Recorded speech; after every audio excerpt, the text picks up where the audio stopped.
जो कि आज पूरी दुनिया में जाने जाते हैं। नदीम सरवर जो कि आले मुस्तफ़ा का जिक्र करते हुए उस मकाम तक पहुंचा है कि दुनिया में शायद ही कोई हो जो नदीम सरवर को ना जानता हो। नदीम सरवर का असल नाम सैयद नदीम रजा सरवर है और उनके वालिद का नाम सैयद इसरार हुसैन रजवी है और उनकी वालदा का नाम नरगिस खातून है। नदीम सरवर 25 अक्टूबर 1970 को पाकिस्तान कराची में पैदा हुए।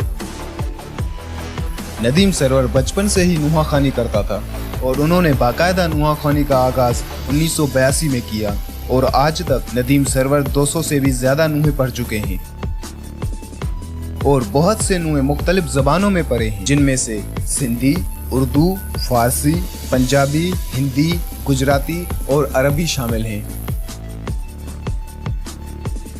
नदीम सरवर के दो बेटे भी हैं, अली शनावर और अली जी सरवर, और वो भी अपने वालिद की तरह जिक्र आले मुस्तफ़ा करते हैं।